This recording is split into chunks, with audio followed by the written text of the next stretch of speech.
अरविंद केजरीवाल संघ के कंधे पर बंदूक रखकर इस बार कैसे नरेंद्र मोदी को घेरने की कोशिश कर रहे हैं, आपको उनके एक हालिया बयान से समझ में आएगा। उन्होंने कल 5 प्रश्न पूछे, लेकिन उन 5 प्रश्नों में से जो उन्होंने संघ को लेकर कहा उसे गौर से सुनने की जरूरत है। आप पहले पूरा बयान सुनिए अरविंद केजरीवाल का। बीजेपी आरएसएस की कोख से पैदा हुई है कि नहीं है? कहा जाता है ये देखना आरएसएस की जिम्मेदारी है कि बीजेपी पथ भ्रष्ट ना हो। मैं मोहन भागवत जी से पूछना चाहता हूं, क्या आप आज की बीजेपी के इन कदमों से सहमत हैं?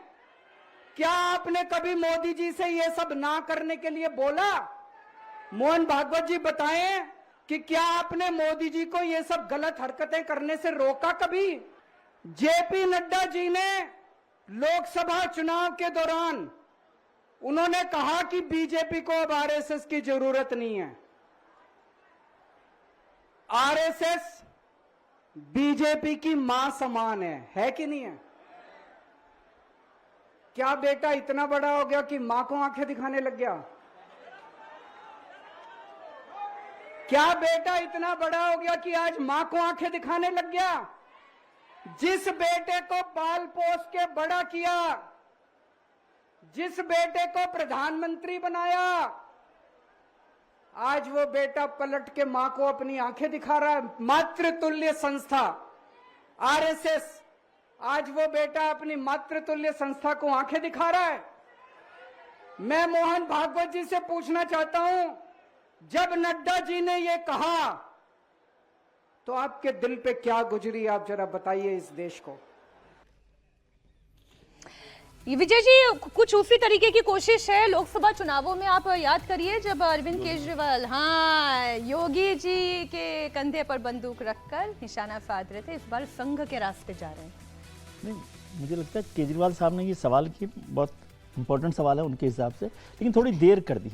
अभी क्या हुआ कि राष्ट्रीय स्वयंसेवक संघ की एक बड़ी बैठक, राष्ट्रीय स्वयंसेवक संघ की एक बड़ी बैठक केरल में हुई थी, पलक्कड़ में।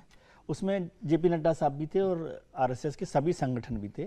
मुझे लगता है जो सवाल संघ को पूछने थे वो सवाल उन्होंने उनसे पूछ लिए, जो जवाब नड्डा साहब को या दूसरे लोगों को देने थे वो भी दे दिए, और ये उनके आपस का मामला है। लेकिन मुझे लग रहा है ये वो केजरीवाल साहब ने आज ये सवाल बिल्कुल ठीक टाइम पर पूछे।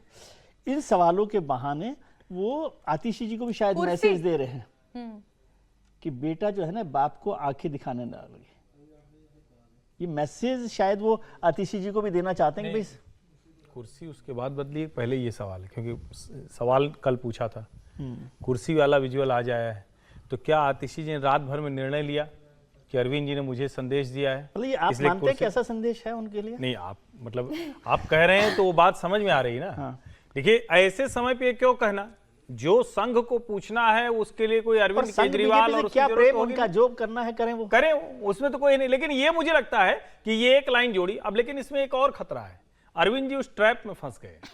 अब जब वो ये कह रहे हैं कि जहां से निकले वहीं दिखाने लगे, बहुत से लोग कहते हैं कि जो आंदोलन है उस वक्त रामलीला मैदान में संघ के स्वयंसेवक भी लगे थे। क्यों? क्योंकि भ्रष्टाचार विरोधी आंदोलन था। लेकिन आज तो अरविंद जी खुद ही भ्रष्टाचारी हो गए। जैसे केजरीवाल जी को पता नहीं उस आंदोलन के बारे में कि नहीं, सपोर्ट अभी वही भ्रष्टाचार तो उनको पता है। आप इसीलिए बताइए उनको कि आरएसएस ने उनको सपोर्ट किया। नहीं तो, लेकिन वो तो अन्ना हजारे को भी जानते हैं, लेकिन अन्ना हजारे भी बता रहे हैं ना कि भाई तुम भ्रष्टाचारी हो गए हो, तुम फंस गए हो।